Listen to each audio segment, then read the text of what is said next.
Form है, यानी कि जो हमारा संरचना है झारखंड का ज्योग्राफी के अंदर, उसके बारे में हम लोग जो है वो चर्चा कर रहे थे, जिसमें हम लोगों ने खास करके भूगर्भिक संरचना जो है वो हमने देख लिया था, यानी जो धरती के अंदर भू के गर्भ में जो संरचना हमारे यहाँ झारखंड में पाई जाती है, इन संरचनाओं पर जो है वो हम लोगों ने चर्चा कर लिया था।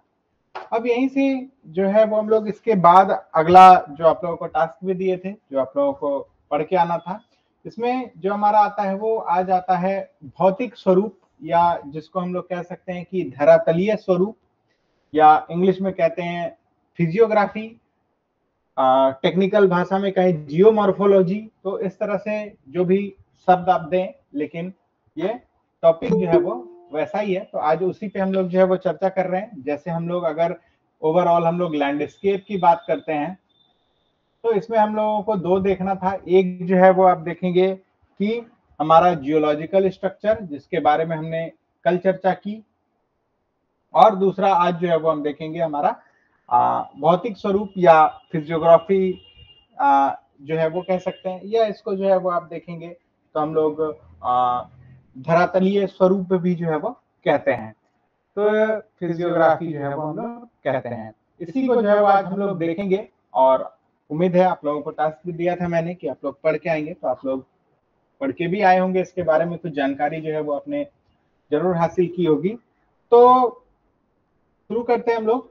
इसमें क्या है कि ये झारखंड की धरती का जो निर्माण हुआ है, जो इवन जो सरफेस है, तो सरफेस का निर्माण हम लोग जानते हैं कि कोई एक जो है वो तरीके से नहीं होता है, वो कई फैक्टर्स से जो है वो बन के आता है। और यहाँ का धरातलीय स्वरूप को जो है वो एक नाम दिया गया है, जिसको हम लोग छोटा नागपुर पठार के रूप में जो है वो मेनली हम लोग देखते हैं।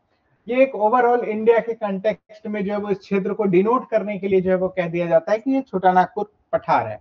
बट इसका जो हम लोग डिवीजन देखेंगे तो हम लोग को पता चलेगा कि ये सिर्फ छोटा नागपुर पठार ही नहीं है, बल्कि इस पूरे झारखंड के क्षेत्र में कई अलग अलग तरह के जो भौतिक स्वरूप और ऊंचे स्थान, नीचे स्थान, तस्तरी नुमा स्थान, मैदानी भाग, सभी कुछ जो है वो हम लोगों को यहाँ पर देखने को मिलता है। और इसी पर जो है वो हम लोग आज जो है वो चर्चा करेंगे, इसी भौतिक स्वरूप पर जो है वो हम लोग चर्चा करेंगे। और ये जो फॉर्मेशन अगर हम लोग देखें, जिस पे मैं चर्चा कर रहा था, तो ये फॉर्मेशन कोई एक दिन का तो काम है नहीं, करोड़ों करोड़ों वर्ष जो है वो लगते हैं इसमें। और ये अगर हम लोग देखें तो प्री क्रैम्बियन एरा से जो है वो शुरू होता है। प्री क्रैम्बियन एरा से जो है वो शुरू होता है, और लेकर के ये तब से टार्शरी एरा तक जो है वो चलता है। टार्शरी एरा तक जो है वो चलता है। इसमें ज्यादातर रोल जो धरती के नीचे चट्टाने हैं उनका जो है वो हमें देखने को मिलता है। वो सरफेस पर आए, या फिर जो है वो उनमें वेदरिंग हो गया, या फिर उनमें जो है वो निक्षेपण हो गया, या फिर उनके ऊपर डिपॉजिट्स हो गए, उनके ऊपर एक्सोथर्मिक एंडोथर्मिक फोर्सेस काम करने लगे। उसके ऊपर जो है वो आप देखेंगे कि इन्वायरमेंटल फैक्टर्स हो गए, हीट, टेम्परेचर, प्रेशर, इस तरह की चीजें जो है वो हो गई, और ये जो है वो फॉर्मेशन जो है वो हम लोगों को देखने को जो है वो मिलता है। अलग अलग क्षेत्र में अलग अलग ऊंचाई भी जो है वो हमें देखने को मिलती है। इन्हीं चीजों पर जो है वो आज हम लोग चर्चा करेंगे। तो भौतिक स्वरूप के अंदर सबसे पहला क्षेत्र जो हम लोग देखते हैं वो कहलाता है हमारा पाट क्षेत्र। पाट क्षेत्र, सभी लोग जो है वो जो झारखंड की तैयारी कर रहे हैं वो इस क्षेत्र से अवगत होंगे, जहां तक मुझे लगता है। इसको वेस्टर्न प्लेट्यू भी कहा जाता है। पूरे झारखंड क्षेत्र में यह वेस्टर्न हिस्से में पड़ता है, तो इसको वेस्टर्न प्लेट्यू भी जो है वो कहा जाता है। वेस्टर्न प्लेट्यू भी जो है वो कहा जाता है। यह आप देखेंगे कि जो दक्कन का पठार है, हमारे पूरे भारत के संदर्भ में देखेंगे तो दक्कन के पठार की जो मेसा आकृति है, मेसा भू आकृति जिसको कहते हैं, इससे काफी जो है वो मिलता जुलता जो है वो ये पठार हमें देखने को मिलता है। इसके कैरेक्टर्स जो है वो इस मेसा भू आकृति से जो है वो मिलते हैं। मतलब ये कहें सिमिलर टू मेसा आकृति ऑफ डेक्कन प्लेट्यू। तो ये जो है वो इससे काफी मिलता जुलता है। अब इसका फॉर्मेशन का वजह क्या रहा, कारण क्या रहा, तो ये लावा के प्रवाह से बनी है। लावा के प्रवाह से जो है वो इसका फॉर्मेशन हुआ है, due to flow of lava. तो लावा जो फ्लो हुआ और फिर वो ठंडा हुआ तो ये आकृति जो है वो हमें देखने को मिलती है। यहाँ पर जो सरफेस में लावा जो कूल हो गया, ठंडा हो गया और डिपॉजिट हो गया, उसके बाद उसको हम लोग जब वो ठंडा हो गया तो उसको हम लोग जनरली बसाल्ट के रूप में जो है वो देखते हैं। और इस बसाल्ट पर जो है वो एक्सोजेनिक फैक्टर जो है वो काम करने लगे, बाह्य फैक्टर जो है वो काम करने लगे, जिनमें कि आप देखेंगे रेन हो गया, टेम्परेचर हो गए, इसके अलावा प्रेसिपिटेशन कहते हैं, जिसमें हर एक तरह का जो है वो ओला से लेकर पाला वगैरह सबको कंबाइंड रूप में प्रेसिपिटेशन कह देते हैं। तो ये सब फैक्टर के वजह से जो है वो धीरे धीरे इसका रूपांतरण होता चला गया। धीरे धीरे क्या हुआ, इसका रूपांतरण जो है वो होता चला गया, और ये रूपांतरण होते होते बन गया बॉक्साइट। तो इस क्षेत्र में लावा के प्रवाह हुआ, लावा का प्रवाह जब ठंडा हुआ तब उस ठंडे सरफेस पे उठे हुए लावा, जिसको अब हम लोग ठंडा होने के बाद बसाल्ट कह रहे हैं, उस पे एक्सोजेनिक फोर्सेस काम करना शुरू किए, बाह्य फोर्सेस काम करना शुरू किए, जैसे बारिश, टेम्परेचर, प्रेसिपिटेशन, हीट, इस तरह के जो है चीजें काम करते चले गए, और उन बसाल्ट का जो है वो रूपांतरण हुआ, और ये रूपांतरण होकर जो है वो बॉक्साइट में जो है वो बदल गए, और बॉक्साइट के साथ साथ कुछ क्षेत्रों में जो है वो लिग्नाइट भी जो है वो बनते चले गए। तो लिग्नाइट और बॉक्साइट ये दोनों जो है वो इस क्षेत्र में यहाँ पर होने लगे, और यही जो है वो पार्ट का सरफेस जो है वो फाइनली बन गया। तो पार्ट इलाके का जो सरफेस है वो बॉक्साइट और लिग्नाइट के लिए जो है वो जाना जाता है, और इसी बॉक्साइट और लिग्नाइट और इसी जो है वो बसाल्ट के वजह से जो है वो आज का जो हमारा पार्ट क्षेत्र का जो सरफेस है वो हमें देखने को मिलता है। ज्योग्राफिकली देखें तो झारखंड का यह सबसे ऊंचा भूभाग है, ऊंचा भूभाग सबसे ज्यादा, क्योंकि हमने देखा था कि कल के क्लास में अपहीविल हुआ 3 बार झारखंड में। तो पहली बार जब सबसे ज्यादा अपहीविल हुआ, सबसे ज्यादा उच्चावन हुआ, सबसे ज्यादा उठान हुआ, तो ये पाट प्रदेश वाले इलाके में ही जो है वो उठान हम लोगों को देखने को मिलता है। तो ये झारखंड का सबसे ऊंचा भूभाग जो है वो बनता है। इसका अगर हम लोग लोकेशन की बात करें तो यह कुल मिलाकर आप देखेंगे कि रांची के नॉर्थ वेस्ट इलाके, वर्तमान जो रांची जिला है उसके नॉर्थ वेस्ट इलाके से लेकर के जो है वो पलामू के लगभग दक्षिण हिस्से तक जो है वो एक्सटेंड करता है, पलामू के साउदर्न हिस्से तक एक्सटेंड जो है वो करता है। और यह जो है वो ट्रायंगुलर शेप का है, त्रिभुजाकार शेप का है, ट्रायंगुलर शेप का है यह, और इसकी एवरेज हाइट जो है वो लगभग 900 मीटर है। तो काफी ऊंचा है, 900 मीटर है, त्रिभुजाकार है क्षेत्र में, रांची के उत्तर पश्चिम इलाके से जो है वो शुरू होता है और पलामू के दक्षिण इलाके तक एक्सटेंड करता है। यह दक्कन पठार के मेसा आकृति से काफी सिमिलर है। यह झारखंड का वेस्टर्न प्लेट्यू भी कहलाता है। लावा के प्रवाह से और फिर उस पर एक्सोजेनिक फैक्टर्स काम करते करते इसके सरफेस में बॉक्साइट और लिग्नाइट का डिपॉजिट हो गया है, और यह सबसे ऊंचा भूभाग भी जो है वो बन गया है। कोई कुछ कहना चाह रहे हैं? हाँ सर, एक्चुअली पाठ का औसतम ऊंचाई कुछ कुछ बुक में देता है 900 से 11, कुछ में देता है 800 से 11। हाँ, तो जब आप रेंज की बात करेंगे ना तो वो 1100 तक भी आता है, लेकिन एवरेज अगर हम लोग बात करें ना तो वो 900 ही हम लोगों को मीटर जो है वो देखने को मिलता है। हालांकि एग्जैक्ट ये 900 नहीं है, लेकिन एवरेज हाइट जो हम लोग बात करते हैं तो ये हम लोगों को 900 मीटर ही जो है वो एवरेज हाइट देखने को मिलता है। जो एक्सटेंशन है ना, इसमें सबसे अधिक जो आप देखेंगे वो 1142 मीटर के आसपास, नहीं 1180 मीटर के आसपास जो है वो हम लोगों को देखने को मिलता है, जो नेतरहाट है हमारा। लेकिन जो लोएस्ट वाला हमारा जो आ जाता है, जैसे बगरू, कचकी, ये सब वाला जो इलाका आ जाता है वो 900 के लमसम, एग्जैक्ट 900 भी नहीं है, तो 850, 870 ऐसे है। तो एवरेज में हम लोग अगर एक डाटा देखें तो ये 900 जो है वो इसका मीटर जो है वो माना जाता है। तो सी लेवल से एवरेज हाइट इसकी यही 900 हम लोग जो है वो लेकर के चलते हैं। अब इसको हम लोग मैप के द्वारा जो है वो समझने का प्रयास करते हैं।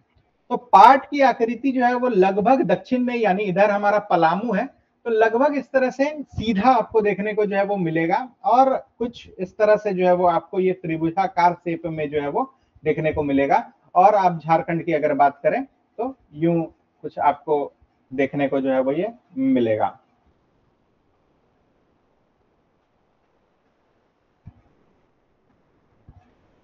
तो लगभग ये जो है वो ऐसा ही बाउंड्री बनाता हुआ जो है वो आपको दिखेगा। तो ये जो है वो हमारा इधर पलामू आ जाता है, ये इलाका हमारा रांची का आता है, ये आप ओवरऑल समझ लें हजारीबाग का इलाका आ जाता है, इधर हमारा पूरा संथाल परगना का इलाका आ जाता है, इधर इधर हमारा कोल्हान का इलाका आ जाता है, और ये दक्षिणी छोटा नागपुर या साउथ छोटा नागपुर जिसमें हमारा सिमडेगा चाईबासा वगैरह जो है वो चीजें आ जाती हैं। तो लगभग ऐसा ही त्रिभुजाकार आकृति जो है वो आपको यहाँ पर देखने को मिलती है।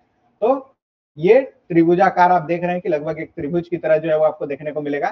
तो इस तरफ जो है वो गुमला आदि के इलाके में भी जो है वो पार्ट एक्सटेंड करता है, बाकी लोहरदगा और लातेहार वगैरह के इलाके में एक्सटेंड करता है, और पलामू के दक्षिण तक जो है वो एक्सटेंड करता हुआ जो है वो आता है, और इस तरह के त्रिभुजाकार क्षेत्र में जो है वो हम लोग को देखने को मिलता है।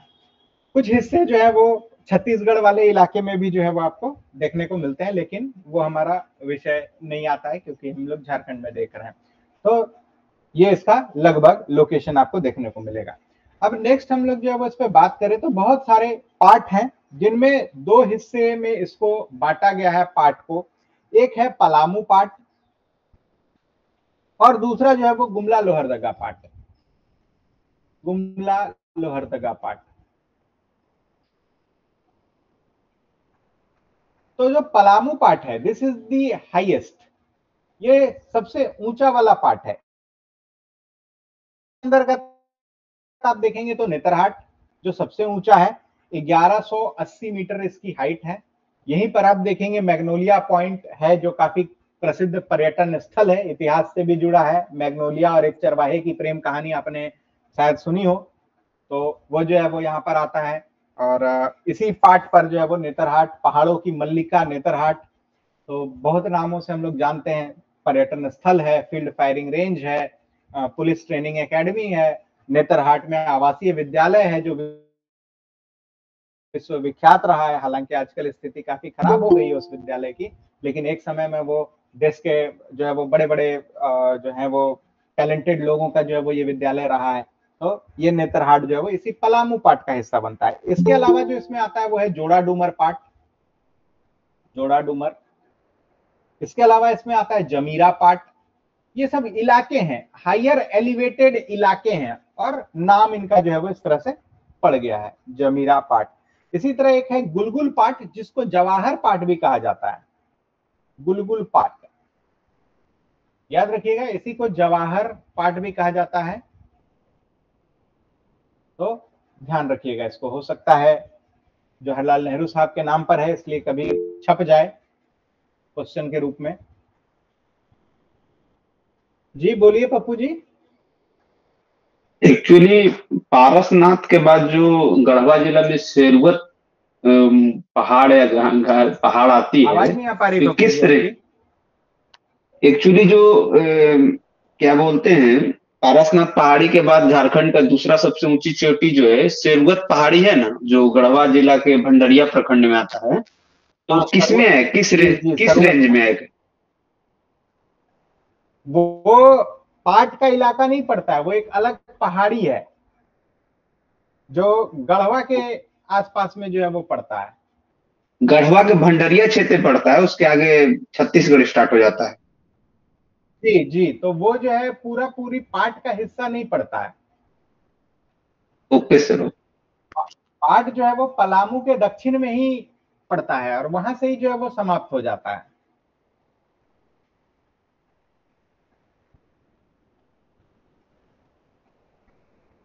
इसके अलावा जो है वो आप देखेंगे यहाँ पर एक कबरा पाट।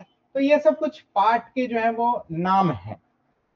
जब हम लोग गुमला लोहरदगा वाले पाट की बात करें तो यहाँ पर आते हैं खमार पाट, इसी तरह यहाँ पर आ जाता है महुआ पाट। इसके अलावा कुछ बात करें तो डूंगर पाट, कचकी पाट, तो ये सब थोड़े लोअर इलाके हैं। कचकी पाट, तो ये सब जो पाट के नाम है ये दो हिस्सों में मुख्यतः पाट को जो है वो बांटा गया है। एक गुमला लोहरदगा पाट आता है और दूसरा जो है वो पलामू वाला पाट आता है। तो पलामू वाला पाट जो है वो जनरली हायर इन हाइट है और जो गुमला लोहरदगा वाला पार्ट है वो कंपैरेटिवली लोअर इन पार्ट है। अब इन पार्ट क्षेत्र में हमने चर्चा की कि बॉक्साइट, चाइना क्ले,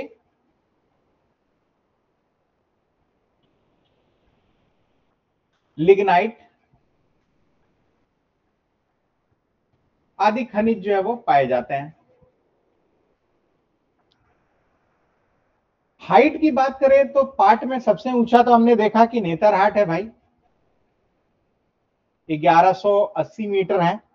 और दूसरा अगर हम लोग बात करें तो यह गणेशपुर पाट है, गणेशपुर पाट, इसकी हाइट है 1171 मीटर, 1171 मीटर।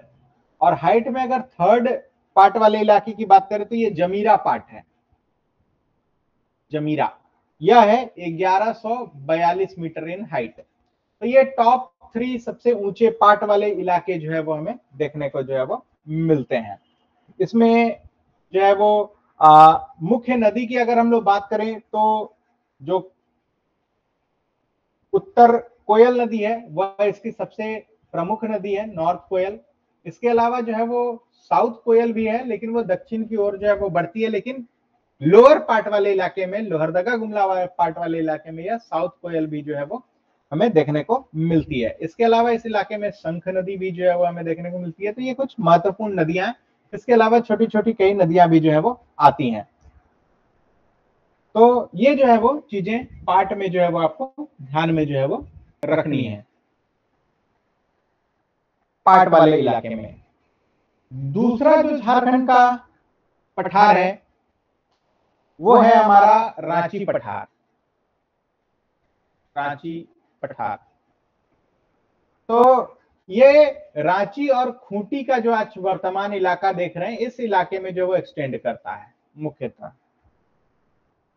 यह जो है वो ज्यादातर एरिया में समतल है, लेकिन जो आप रांची से दक्षिण पूर्व की ओर जाएंगे तो ढलान है। यानी कि जो आप राहे सिल्ली मूरी की ओर जाएंगे, सिल्ली मूरी की ओर, तो ये ढलान है। लेकिन बाकी ओवरऑल आप रांची को देखेंगे तो ये समतल स्ट्रक्चर है, एक्सटेंडिंग अप टू खूंटी। तो कल भी मैंने चर्चा की थी कि आप रांची में जैसे ही प्रवेश करेंगे जिस भी इलाके से, तो आप एक घाटी नुमा इलाके से जो है वो आप ऊपर की ओर जो है वो बढ़ेंगे। चाहे आप रामगढ़ के इलाके से आए, चाहे आप पतरातू के इलाके से आए, चाहे आप कुज्जू के इलाके से आए, चाहे आप तमाड़ के इलाके से जो है वो आए, आप देखेंगे कि एक घाटी से आप ऊपर जो है वो उठेंगे और ऊपर उठने के बाद पूरा शहर जो है वो आपको एक समतल मैदान सा जो है वो आपको मिलेगा। पूरा शहर का, पूरा शहर से भी extended areas up to Khunti आप चले जाएं, अप टू इधर मांडर तक जो है चले जाए, तो ये सब सारे इलाके जो है वो फिर आपको पूरा समतल इलाका जो है वो आपको मिलेगा। तो हर दिशा से जो है वो हाइट आपकी ऊपर जो है वो चढ़ती है और एक टेबल टॉप स्ट्रक्चर जो एक्सटेंड कहां तक करता है, खूंटी तक, ये इलाका जो है वो हमारा रांची पठार का इलाका जो है वो कहलाता है। बस इसमें एक ये है कि दक्षिण पूर्व की ओर जो एक ढलान है वो तीव्र ढलान है, सिल्ली मूरी तरफ के इलाके में जो है वो आपको देखने को मिलेगा। तो इसको मैप से अगर समझे तो इस तरह से अगर हमारा ये रांची पठार है, अगर ये रांची प्लेटू है, तो इसके इस इलाके में जो है वो ये आप देखेंगे कि ये एक ढलान की ओर जो है वो आपको देखने को मिलता है। और फिर इससे और जब आप दक्षिण की ओर आएंगे तो यहां पर आपको मिलेगा पंचपरगनिया के मैदान। तो ये पंचपरगनिया क्षेत्र का मैदान जो है वो आपको देखने को मिलेगा। तो लगभग इसी तरह का है, समतल और धीमी ढलान वाला इलाका। यह इलाका कृषि प्रधान इलाका है, खूब एग्रीकल्चर होता है यहाँ पर। धान, जौ, महुआ, गन्ना, फलों के लिए विख्यात है, सब्जियों के लिए विख्यात है, गोभी, बीन्स, टमाटर, ये सब जो है वो काफी मात्रा में जो है वो उगता है। और बहुत फर्टाइल इलाका है यहाँ पर। जो भी आप जो है वो इस लैंड के हिसाब से जो भी आप रोपण करते हैं वो सारा जो है वो हो जाता है। लोग भी जो है वो वहां पर कृषि पर जो है वो डिपेंडेंट है। तो ये पूरा इलाका जो है वो कृषि प्रधान इलाका है। इसकी एवरेज हाइट की अगर हम लोग बात करें, औसत ऊंचाई की अगर बात करें, तो ये लगभग 600 से 650 मीटर, 600 से 650 मीटर जो है इसका एवरेज हाइट हमें जो है वो देखने को मिलती है। आकृति की शेप की बात करें तो ऑलमोस्ट हम लोग देख रहे हैं कि चौकोर हम लोग को जो है वो देखने को मिलता है। तो आकृति अगर हम लोग देखें तो चौकोर, जैसे उसके त्रिभुजाकार थी, इसकी आकृति जो है वो लगभग चौकोर जो है वो हमें देखने को मिलती है।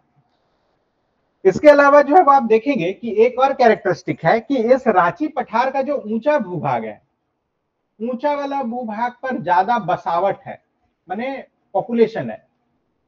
जो आप रांची शहर को जो आप देख लेंगे तो जो ऊंचा और जो सबसे प्लेन इलाका है वहां पर जो है वो आपको वहां पर बसावट जो है वो देखने को मिलेगी। और जो निम्न भाग है वो कृषिगत है, जो लोअर वाले इलाके हैं वो कृषिगत है। तो लोअर वाले इलाके में आप टाउन से किसी भी दिशा में चले जाइए, आप देखिएगा खूब लहलहाते खेत आपको दिखेंगे, जो है वो पेड़ पौधे जो है वो आपको दिखेंगे, वन संपदा आपको दिखेगी, सब्जियों की खेती आपको दिखेगी। चाहे आप पंचपरगनिया साइड चले जाएं, चाहे आप कुज्जू के साइड चले जाएं, चाहे आप पतरातू के साइड चले जाएं, चाहे आप जो है वो पंचपरगनिया वाले इलाके में चले जाएं, और ये इलाके जो है वो निम्न भाग हैं इस रांची प्लेट्यू के। और पूरे निम्न भाग में जो है वो आप देखेंगे कि कृषि जो है वो काफी ज्यादा जो है वो हमें देखने को मिलती हुई है। एक दूसरा कैरेक्टर है कि यहाँ पर छोटी छोटी पहाड़ियां बिखरी हुई हैं, एक जगह पे नहीं है। हर इलाके में जो है वो आपको छोटी छोटी पहाड़ी जो है वो टीला नुमा पहाड़ी जो है वो आपको देखने को मिलेगी, जिनको स्थानीय भाषा में टोंगरी भी कहते हैं। टोंगरी टुंगरी एक ही शब्द है जिसका अर्थ होता है पहाड़ी। तो ये टोंगरी या टुंगरी जो है वो आपको यहाँ पर देखने को मिलेगी। और जब हम इसकी डिटेल में जाएंगे तो रांची प्लेट्यू को 4 भाग में और हम लोग बांट सकते हैं, उप विभाजन जो है वो कर सकते हैं। सबसे पहला जो उत्तरी स्कार्पमेंट होता है, नॉर्थ स्कार्पमेंट। उम्मीद है मैं ये एक्सपेक्ट करके चल रहा हूं कि आप लोगों को मैप में रांची का लोकेशन और रांची का जो पोजीशन है वो काफी स्पष्ट हो। नहीं भी है तो मैं एक बार यहाँ पे ड्रॉ करने की कोशिश करता हूं। आप मैप जितना अच्छा से करके रखेंगे आपको उतना बेहतर होगा। आप इस वाले इलाके को जो है वो लगभग आप रांची प्लेट्यू जो है वो मान लीजिए, और मैप के अनुसार ऊपर नॉर्थ होता है, इस तरफ साउथ, इस तरफ ईस्ट और इस तरफ वेस्ट।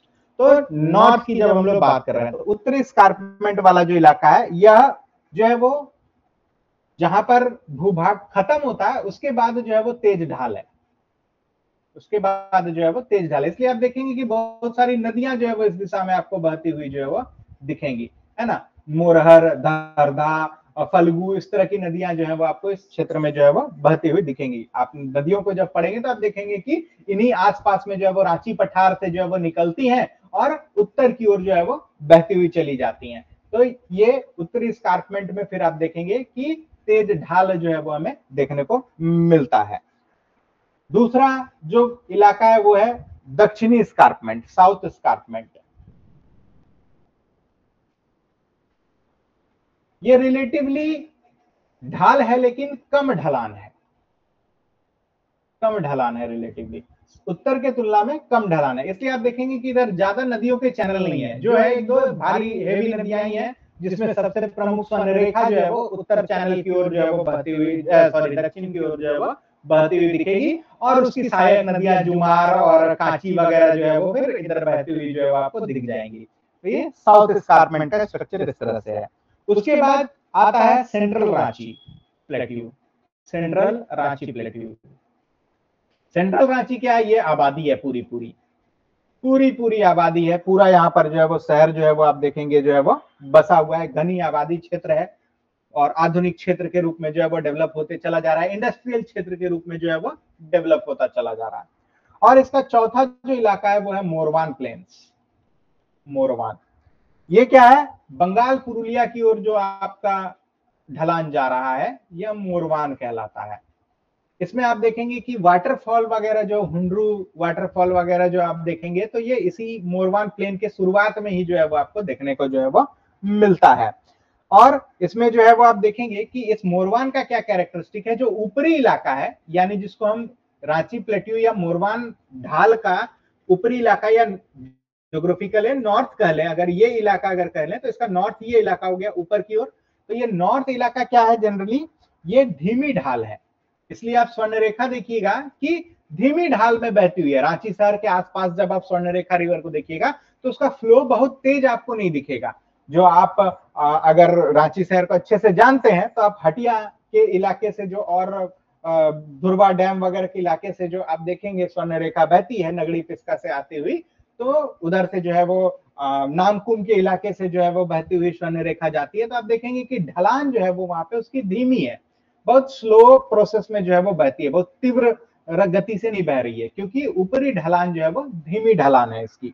और इसमें जैसे ही ये जब नीचे पंचपरगनिया वाले इलाके में, अनगढ़ा सिल्ली मूरी वाले इलाके में जब मैदान में उतरने लगती है, तो ठीक उतरने के पहले जो है वो हुंडरू फॉल बनाती है, और उसके बाद जो है वो आप देखेंगे कि ढलान जो है वो इसकी वहां से उत्तर की ओर जो है वो चली जाती है। तो ये मोरवान प्लेन्स, जहां पर ऊपरी इलाके में धीमी ढाल है और नीचे मैदानी इलाके में जो है वो आती हुई नजर आती है, और इसके ही जंक्शन पर आप देखेंगे कि हम लोग को हुंडरू जो है वो देखने को मिलता है।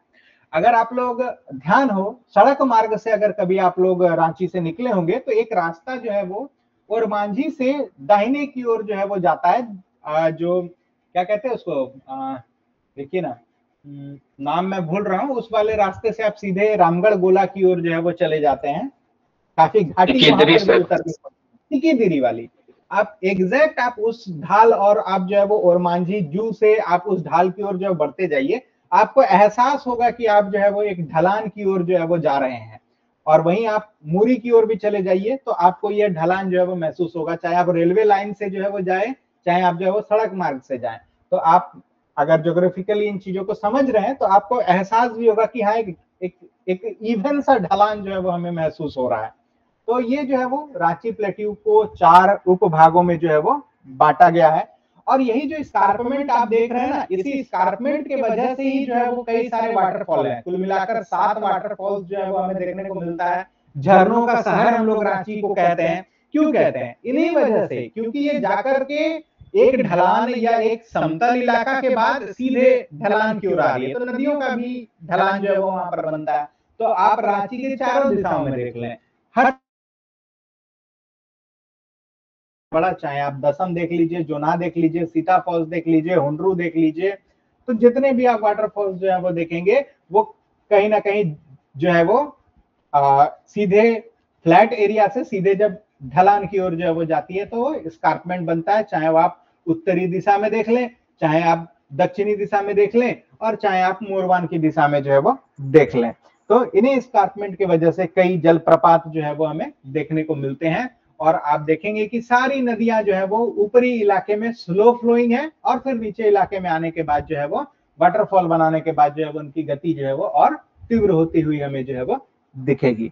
तो ये हमारा पूरा रांची प्लेट्यू जो है वो हमें देखने को मिलता है, ये इसके कैरेक्टरिस्टिक्स जो है वो हमें देखने को मिलते हैं। एक्सटेंशन अगर हम लोग देखें तो वर्तमान जो रांची पूरा जिला है प्लस खूंटी तक के इलाके इसमें कवर आते हैं। ऊपरी इलाका टेबल टॉप स्ट्रक्चर की तरह है, जो समतल और किनारों की ओर धीमी ढाल वाला है। पूरा इलाका कृषि प्रधान है। इसमें भी आप देखेंगे कि 2 तरह के हैं। जो ऊपरी इलाका है, जो ऊपर टेबल स्ट्रक्चर है, वो ज्यादा बसावट है, पूरा शहर आप देखेंगे बसा हुआ है। और जो निचले इलाके हैं वहां पर जो है वो कृषिगत इलाके हैं, बहुत सारी सब्जियां, खेती, ये सब जो है होते हैं, बहुत फल फ्रूट्स वगैरह जो है वो होते हैं। उसके बाद जो है वो आप देखेंगे कि इस इलाके में छोटी छोटी पहाड़ियां, जिसको टुंगरी या टुंगरी कहते हैं। आप रांची शहर में ही देख लीजिए ना, एक तरफ टैगोर हिल दिखेगा, एक तरफ पहाड़ी मंदिर दिखेगा, एक आप जो है वो चले जाएंगे इस तरफ, क्या कहते हैं, बरियातू की ओर आप देखेंगे तो जो एक आर्मी का कैंप या ट्रेनिंग सेंटर वगैरह है, मेडिका हॉस्पिटल के सामने आप देखेंगे तो वो पहाड़ियां आपको नजर आएंगी।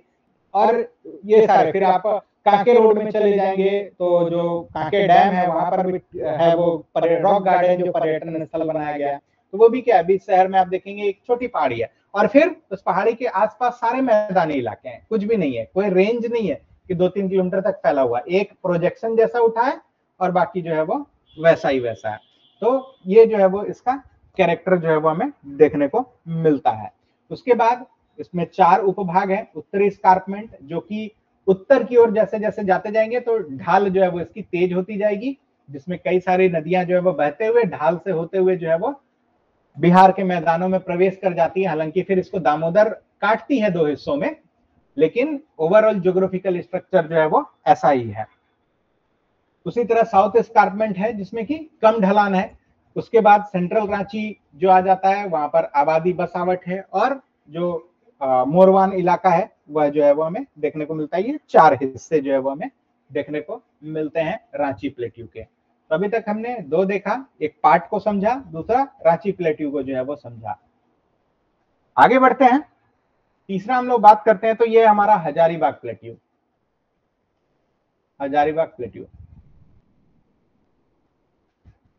तो ये क्या है कि हजारीबाग प्लेट्यू की अगर हम लोग बात करें तो कभी जो है वो ये रांची प्लेट्यू का ही हिस्सा हुआ करता था, लेकिन धरती के अंदर जो डिस्ट्रप्शंस होते हैं, प्लेट्स वगैरह के जो डिस्ट्रप्शंस होते हैं, इसके वजह से यह जो है वो थोड़ा सा रांची से जो है वो नीचे रह गया। और इस रांची और हजारीबाग का जो ऊपर नीचे का जो शेप होना शुरू हुआ, इसी जो खाई बनी, ये जो रिफ्ट बनी, इसी रिफ्ट में जो है वो हमारी दामोदर नद जो है वो बहती है।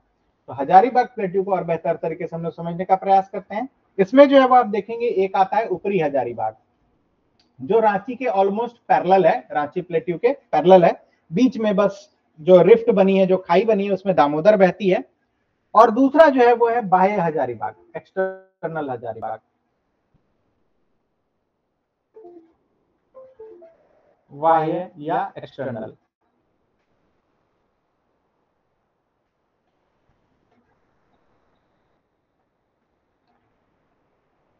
तो पहले हम लोग ऊपरी हजारीबाग की चर्चा करते हैं। यह जो है वो रांची पठार के ऑलमोस्ट पैरेलल है, रांची पठार के पैरेलल है, समानांतर है। दूसरा अगर हम लोग बात करें तो इसकी एवरेज हाइट 600 मीटर मानी जाती है। रांची का हमने 650 के आसपास देखा, 650 से 650 देखा। इसकी एवरेज हाइट जो है वो लगभग 600 मीटर की ओर जो है वो देखते हैं। इसमें भी जो है वो दोन और टांड दोनों तरह की भूमि जो है वो देखने को मिलती है। टोंगरी भी देखने को मिलती है, तो यहाँ पर टोंगरी या टुंगरी भी है, दोन भी है और टांड भूमि भी है। क्या होता है दोन और टांड भूमि, कौन बताएगा? टांड जो होता है, जो जमीन उठा हुआ रहता है उसको टांड, और जो नीचे नीचे भूमि रहता है उसको दोन बोलते हैं। दोन जो है वो नीची भूमि हो गई और टांड जो है वो ऊंची भूमि हो गई।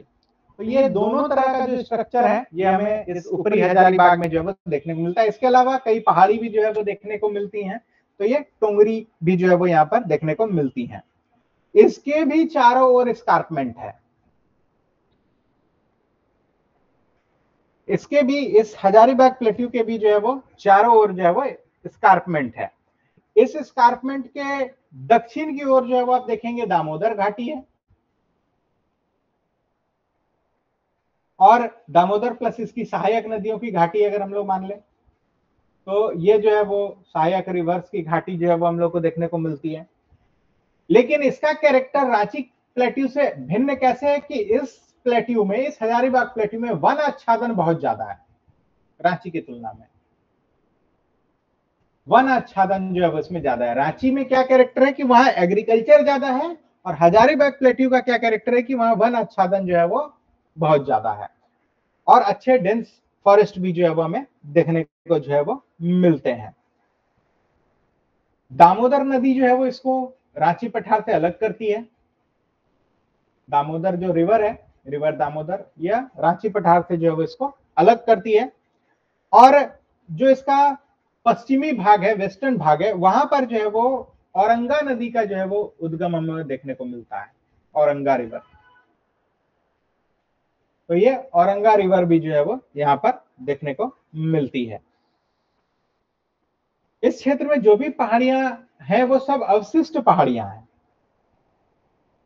जो भी पहाड़ियां, जो भी टोंगरी यहाँ पर देखने को मिलेगा या टुंगरी मिलेगा, वो सारे अवशिष्ट या रेसिडुअरी पहाड़ के जो है वो एग्जांपल के रूप में जो है वो हमें देखने को मिलते हैं। तो ये जो है वो ऊपरी हजारीबाग या बाह्य हजारीबाग का जो है वो कैरेक्टर है, सॉरी ऊपरी हजारीबाग का कैरेक्टर है। नेक्स्ट बाह्य या एक्सटर्नल हजारीबाग या निचला हजारीबाग भी कई लोग इसको कहते हैं। तो ये जो है वो आता है, यह हजारीबाग पठार का उत्तरी भाग है, नॉर्दर्न हिस्सा, जो बिहार के मैदानों तक जो है वो एक्सटेंड करता हुआ दिखता है। इसका एवरेज हाइट अगर हम लोग बात करें तो 350 से 450 मीटर जो है वो इसकी एवरेज हाइट हमें देखने को मिलती है। छोटा नागपुर पठार के ओवरऑल बाह्य हिस्से में, एक्सटर्नल हिस्से में जो है वो एक्सटेंड होने के कारण इसको जो है वो कई बार बाह्य हिस्सा जो है वो कहा जाता है। अब इस बाह्य हिस्सा के भी जो है ना 6 अलग अलग उपभाग हैं, सब पार्ट्स हैं, 6 अलग अलग सब पार्ट्स हैं। कौन कौन से? तो सबसे पहला जो आता है वो आता है गढ़वा उच्च भूमि। गढ़वा उच्च भूमि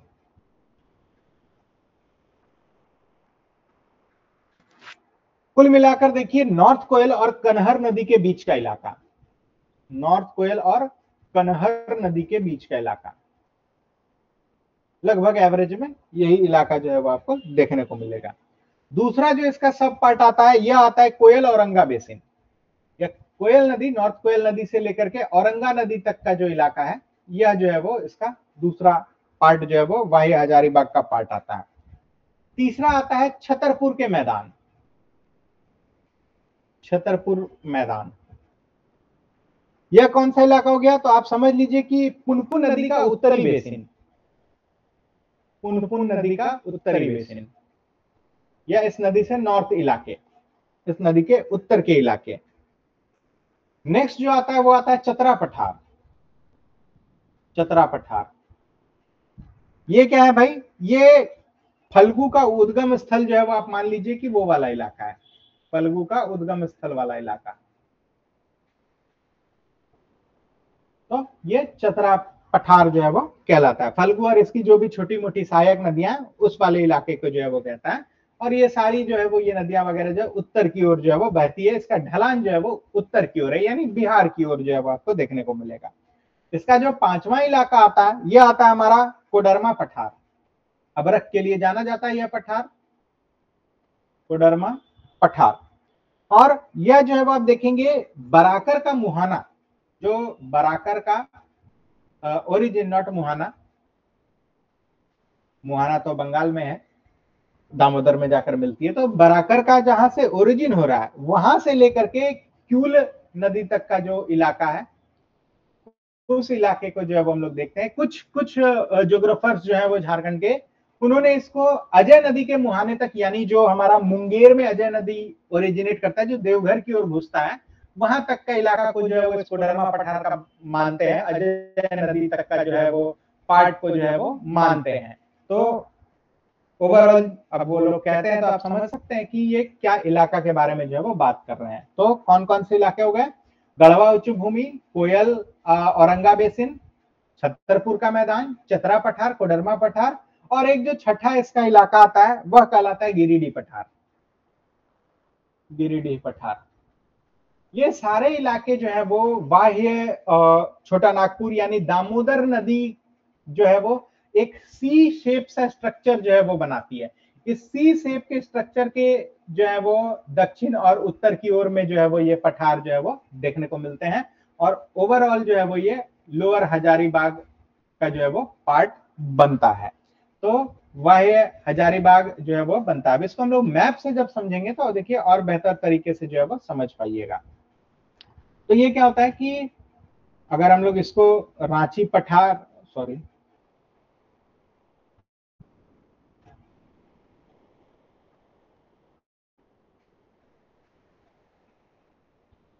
ये अगर हम लोग रांची पठार माने तो इससे सटा हुआ जो है वो ये हमें देखने को मिलेगा, ये हजारीबाग का ऊपरी हजारीबाग पठार जो है वो हमें देखने को मिलेगा। और इसके बाद जो इलाका में देखने को मिलेगा ये लगभग इस तरह से एक्सटेंड करता है।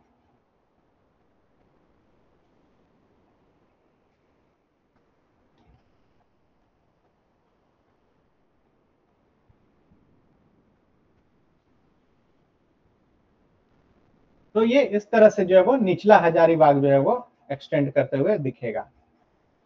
इधर आपके जो है वो आपको मिल जाएंगे पंचपरगनिया प्लेन्स, ये इलाके में जो है वो आपको आ जाएंगे मोरवान प्लेन्स। तो इस तरह से जो है वो आपको देखने को मिलेगा। इधर आपको जो है वो आ जाएगा आपका कोल्हान का रेंज, इधर चाईबासा वाले इलाके जो है वो आ जाएंगे। और ओवरऑल जो है वो आप झारखंड को देखेंगे तो इस तरह से जो है वो आपको नजर आएगा।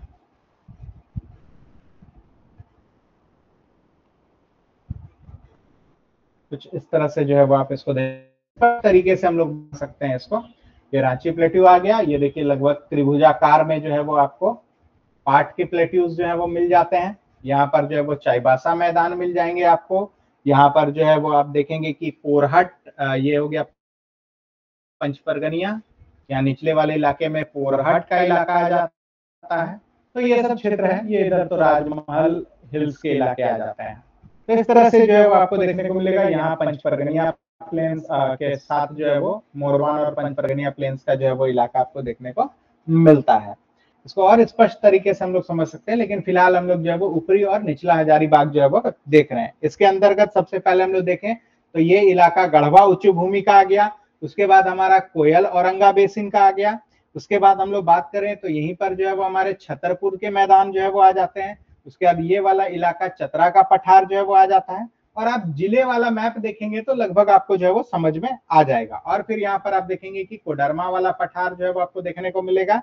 और फिर इस वाले इलाके में जो है वो आपको गिरिडीह वाले जो है वो पठार देखने को मिलेंगे। इसी जगह जो है वो कोडरमा गिरिडीह के बीच में जो है वो, और इस तरफ जो है वो आपको देखने को मिलेगा पारसनाथ हिल हमारा। तो यही लगभग जो है वो शेप आपको देखने को मिलेगा। हालांकि इसमें थोड़ा सा ज्यादा गंदा हो गया, मैं फ्रेश कर देता हूं। तो झारखंड का मैप को आप पहले समझिए।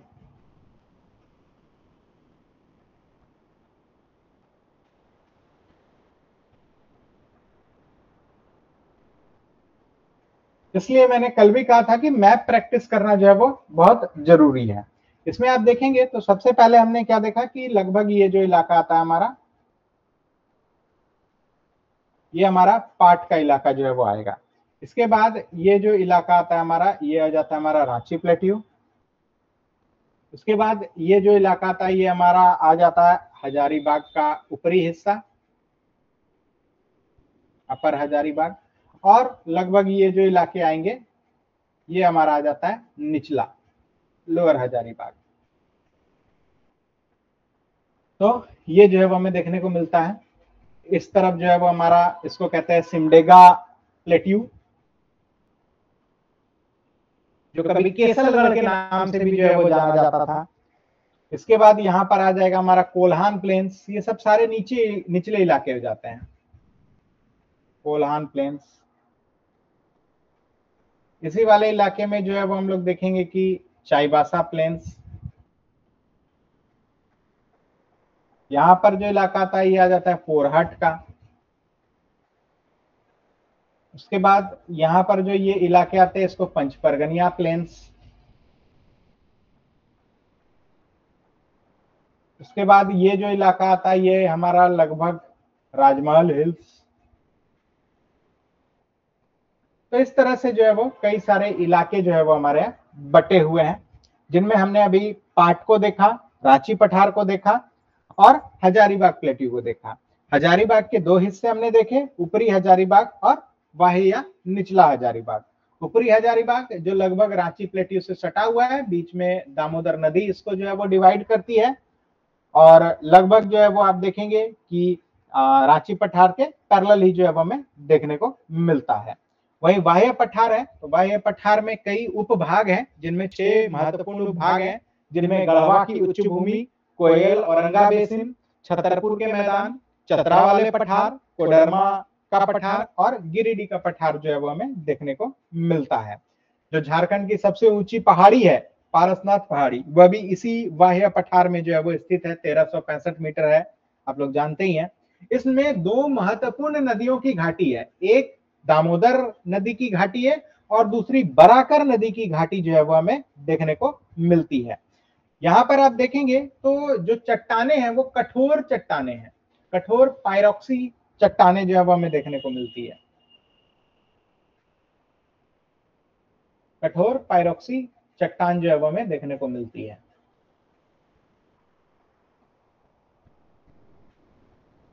नेक्स्ट हम लोग जो हमारा चौथा हिस्सा की बात करेंगे तो ये आता है हमारा राजमहल और संथाल परगना उच्च भूमि, राजमहल और संथाल परगना उच्च भूमि।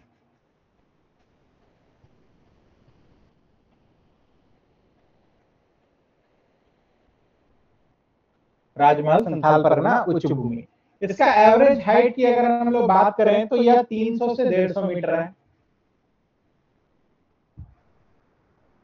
कुल मिला के लगभग 2200 किलोमीटर स्क्वायर के एरिया में यह फैला हुआ इलाका है। और इसके भी जो है वो आप मुख्यतः देखेंगे कि दो हिस्से हमें देखने को मिलते हैं।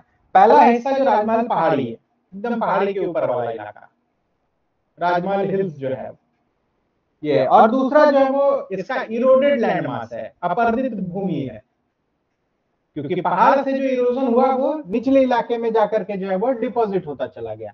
तो एक जो पहाड़ के ढलानों पर स्थित इरोडेड भूभाग है, या यूं कहें तो अपर्दित भूभाग है, और दूसरा जो है वो इसका पहाड़ी इलाका है। तो इस पे चर्चा करते हैं हम लोग। राजमहल पहाड़ी इलाके के बारे में चर्चा करते हैं, राजमहल हिल्स के बारे में चर्चा करते हैं क्या है। तो ये पूरे पहाड़ के ऊपर का जो है वो इलाका है, जिसमें हिल्स आ जाते हैं। ये मेन इलाका पड़ता है, इसी से इसकी पहचान है। इसके अंतर्गत आप देखेंगे जो रिवर्स निकल रही हैं वो पूर्व की ढलान की ओर जा रही हैं, ईस्ट की साइड जो है वो जाते हुए आपको दिख जाएंगी, पूर्वी ढलान में जो है वो बहती हुई जाएंगी। जो ये पूर्वी ढलान में जो नदियां बह रही हैं, ये काफी ज्यादा जो है वो अपने साथ जलोढ़ मिट्टी लेकर के जो है वो जाती है और डिपॉजिट करती है।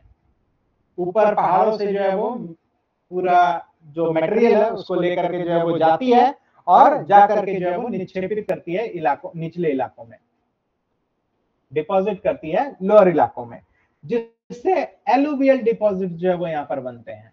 तो अब जब हम लोग सॉइल पढ़ेंगे तो हम लोग देखेंगे कि राजमहल हिल्स के पूर्व की ओर, उत्तर पूर्व की ओर जो है वो एक पतली पट्टी है, जो एलुवियल सॉइल की जो है वो पट्टी हमें जो है वो देखने को मिलती है। जलोढ़ मिट्टी की जो है वो एक पट्टी जो है वो देखने को मिलती है। वो इन्हीं हिल्स से जो रिवर्स या जो पानी जो फ्लो हो रहा है वो मैदानी इलाके या बेड्स की ओर, हिल बेड्स की ओर जो जाकर डिपॉजिट कर रही हैं, तो वहां पर जो है वो एक पट्टी जो है वो एलुवियल सॉइल की पट्टी जो है वो हमें देखने को मिलता है। इसमें आप देखेंगे तो यह गोपी कांदर के इलाके, जो दुमका जिले के उत्तर से शुरू होता है, नाम सुना होगा गोपी कांदर आपने। यहां से जो है वो आप इसको ओवरऑल पकड़े तो दुमका जिला का उत्तर इलाका, दुमका का नॉर्थ इलाका से जो है वो शुरू होता है। इसके अंतर्गत दुमका का गोपी कांदर, पाकुड़ के अंदर अमड़ापाड़ा, नाम सुना होगा आप लोगों ने इन सब इलाकों को, लिट्टीपाड़ा, बढ़ैत की जो घाटी है जहां पे सिद्धो कान्हू का आंदोलन हुआ था, ये सारे बढ़ैत, बोरियो, ये सब इलाके से होता हुआ जो है वो ये पूरा इलाका जो है वो आपको देखने को मिलेगा।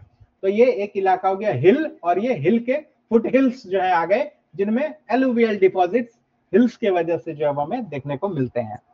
दूसरा जो इलाका बनता है इस हिल्स के अराउंड, वो इन डिपॉजिट्स के कारण कुछ हाईलैंड जैसे इलाके बन गए हैं।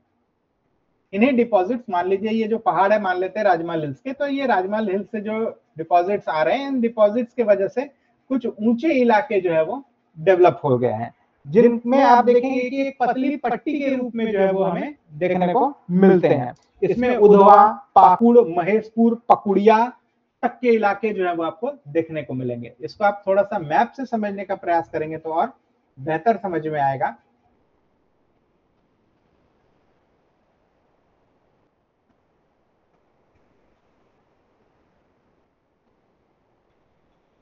ये हमारा राजमहल हिल्स का लोकेशन है।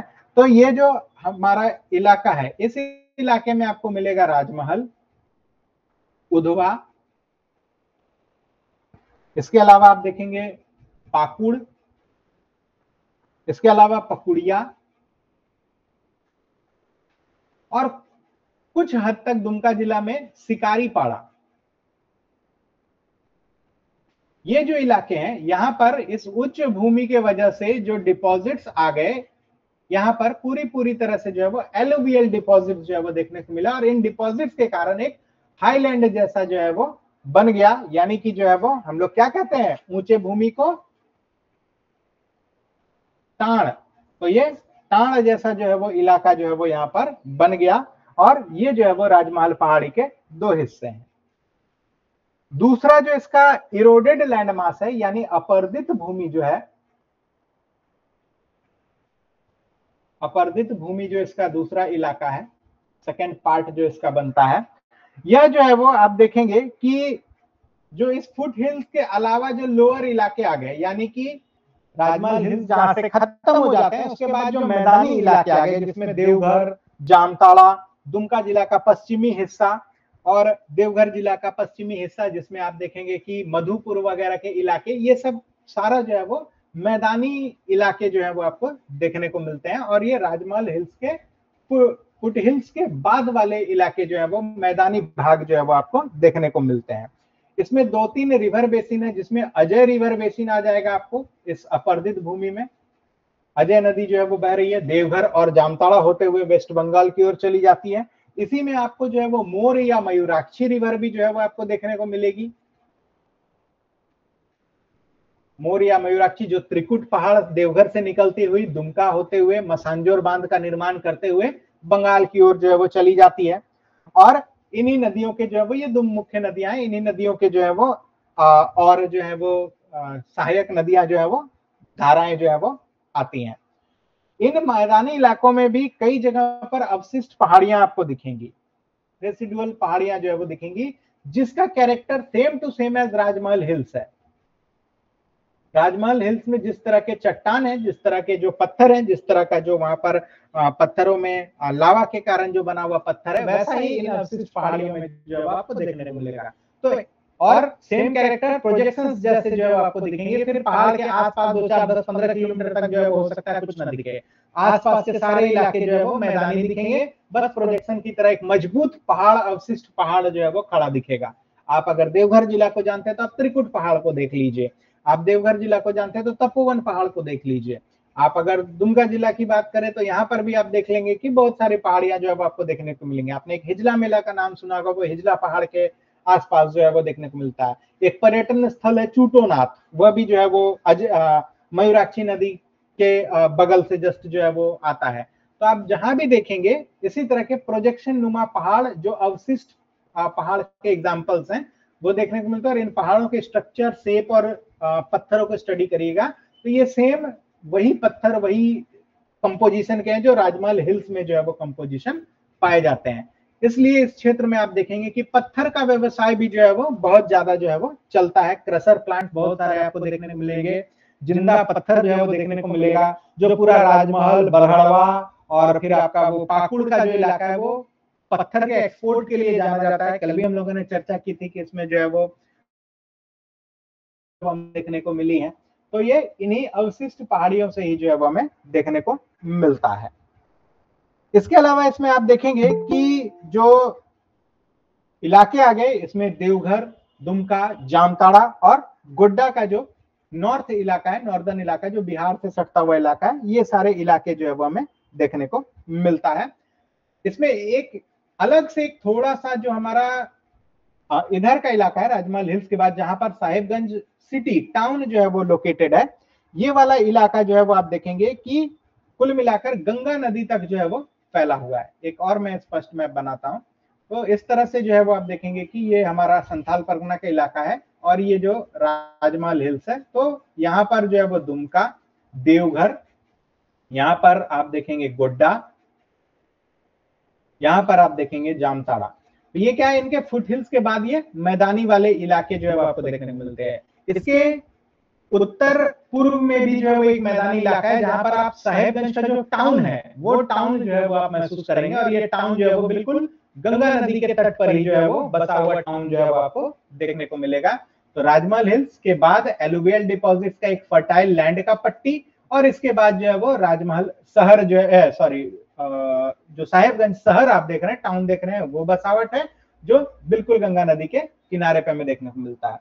तो ये हो गया हमारा लगभग north and north western part. वहीं पे ईस्ट और साइड जब आप आएंगे तो यहाँ पर जो है वो आपको पाकुड़ जिला आदि जो है वो देखने को मिलेगा। राजमहल, पाकुड़ और ये सब जो लिट्टीपाड़ा, ये सब के इलाके हैं, ये आपको यहाँ पर देखने को मिलेगा।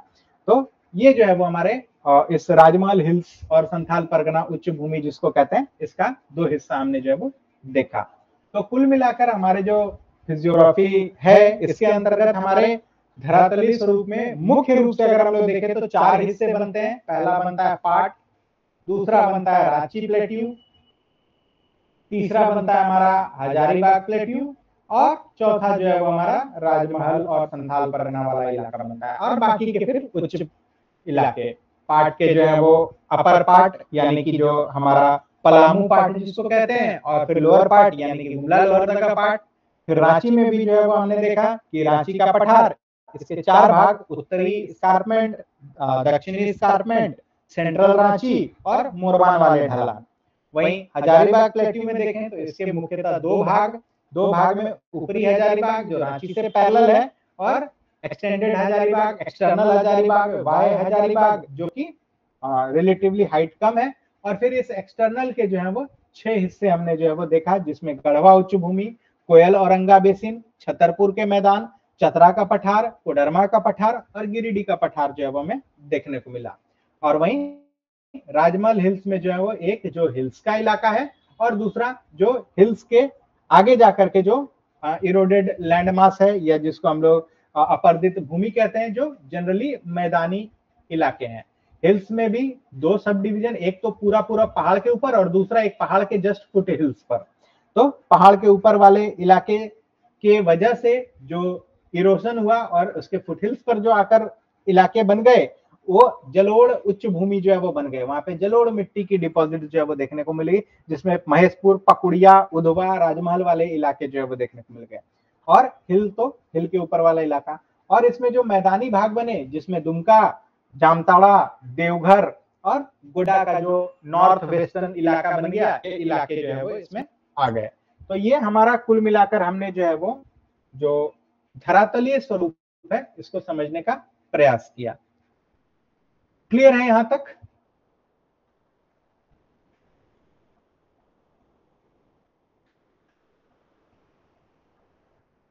समझ में आ रही है चीजें कि ओवरलोड हो गया? नो सर, ठीक है।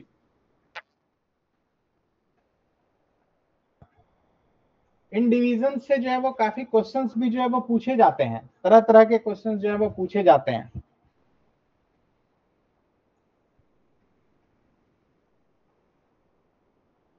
अब इसमें आप लोगों का होमवर्क है कि आप लोगों को ये पूरे जो इलाके हैं इसका मैप वर्क प्रैक्टिस करना है, और मैप वर्क करके ग्रुप में या जो भी टीचर्स हैं उनको जो है वो आपको शेयर करना है। क्लियर है? क्या होमवर्क है? हो जाएगा।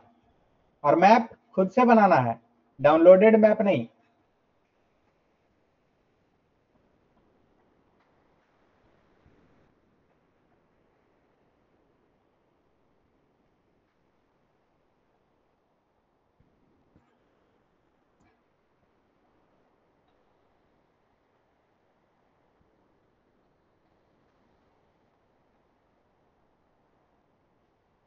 Any doubts? Any questions?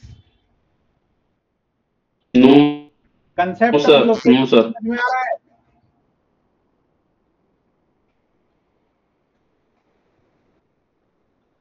Manisha ji, Pallavi, Shashi, Sumit हैं, साइदा है।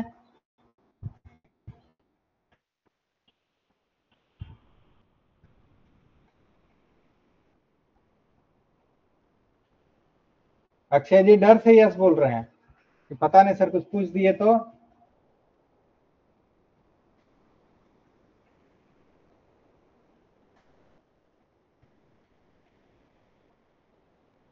किसी को कोई डाउट नहीं, गजब हो गया।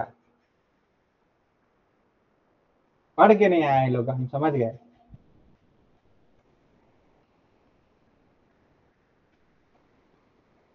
कल कौन सा टॉपिक होगा सर?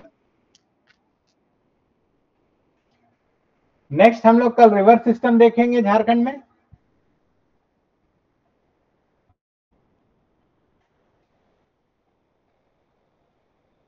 ये हमारा लैंडस्केप यानी धरती के अंदर और धरती के ऊपर कैसा है हमारा झारखंड, इसको जो है वो समझ लिए। हम तो समझ लिए, आप लोग समझे ना?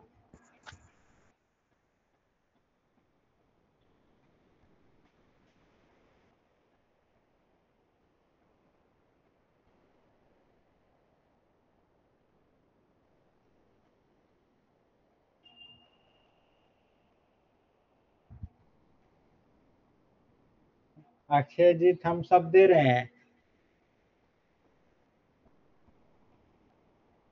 सर आपका कॉन्सेप्ट ही बहुत शानदार रहता है, इसलिए कंफ्यूजन नहीं है। अच्छा ऐसा? कि पढ़ के नहीं आए इसलिए कंफ्यूजन नहीं है, अक्षय जी हम समझ रहे हैं। नो सर, पहले भी पढ़ लिए थे डर अच्छा से। पहले पढ़ लिया डर से। पल्लवी जी क्या हाल चाल है? हाँ सर, समझ में तो आ सो रहा है। गई? अच्छा हमको लगा सो गए क्या, दोपहर का टाइम है खाना वाना खा के। नहीं सर।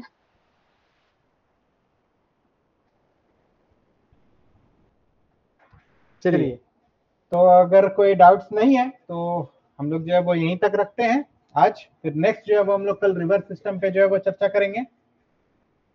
झारखंड की जो अफवाह प्रणाली है उस पे जो है वो हम लोग बात करेंगे। अगर कुछ डाउट है तो पूछ सकते हैं। सबसे पहले आप जाकर के मैप प्रैक्टिस करना शुरू करिए। जैसे ही आप मैप बनाइएगा और इन चीजों को लोकेट करते जाइएगा, थोड़ा बहुत गूगल का भी जो है वो सहारा ले लीजिएगा, गूगल मैप्स का सहारा ले लीजिएगा, तो एकदम क्रिस्टल क्लियर हो जाएगा कंसेप्ट। सर वो मोरवान वाला बता रहे थे, वो ऊपर वाला होगा ना, जो मोरवान और पंच परगनिया का जो दोनों है, ये पंच ऊपर वाला परगना, मोरवान, वो हाँ जी मतलब जी। ऊपर में मोरवान और नीचे में पंच परगनिया, यही ना? नहीं, दोनों जो है वो एक दूसरे से सटे हुए इलाके हैं और अलग इलाके हैं। रुकिए मैं एक बार और मैप से समझा देता हूं।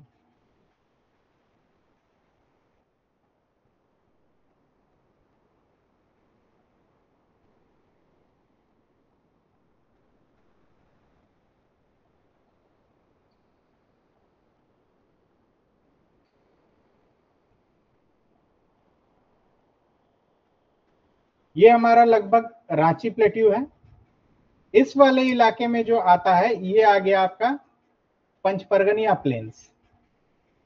प्लेन्स जब आप ढलान से उतर गए और मैदानी भाग वाले में घुस गए, तमाड़ राहे वगैरह के इलाके में जब आप घुस गए, तब वो पंच परगनिया प्लेन्स है।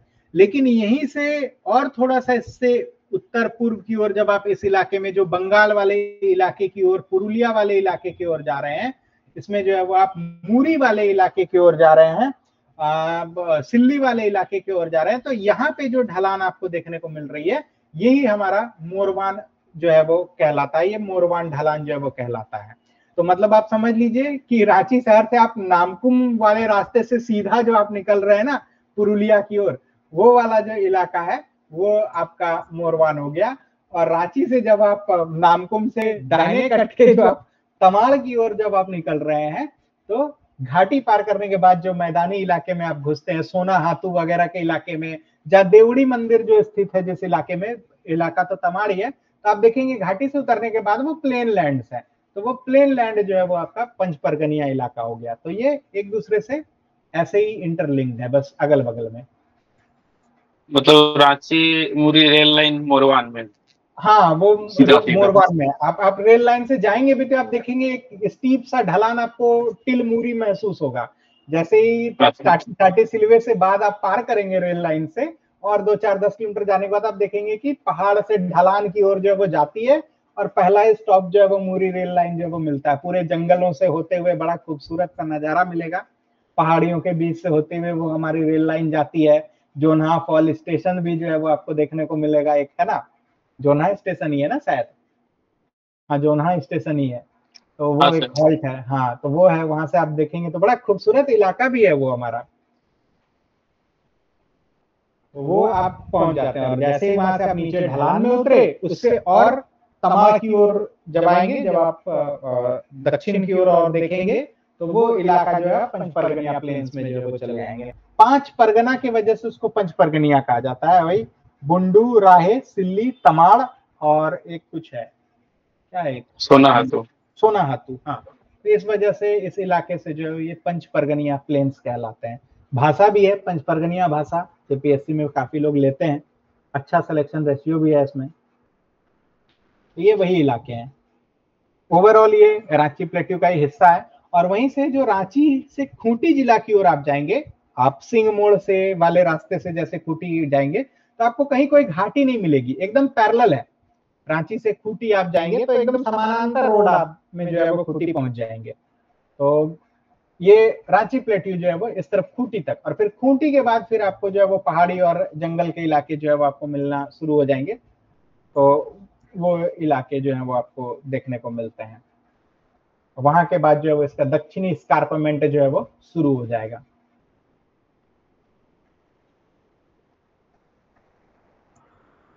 क्लियर है?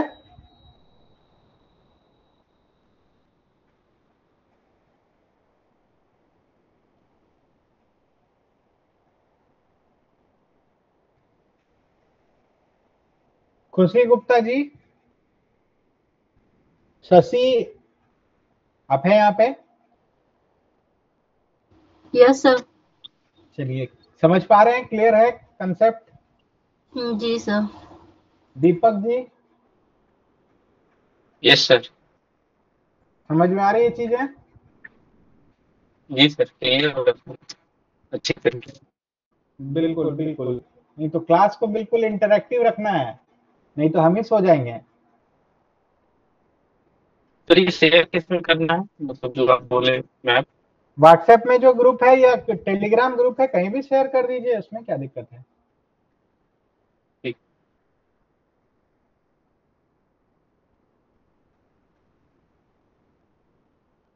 ठीक है, फिर आज हम लोग क्लास यहीं तक रखते हैं। कल हम लोग रिवर सिस्टम पे जो है चर्चा करेंगे, पढ़ के आइएगा। और बुक्स जो है वो, जो भी बुक आप पढ़ रहे हैं उसको पढ़िए। कुछ फैक्ट्स इसके अतिरिक्त आपको कुछ फैक्ट मिल जाएंगे, तो उन फैक्ट्स को जो है वो सत्तू की तरह घोल के पी जाइए एकदम।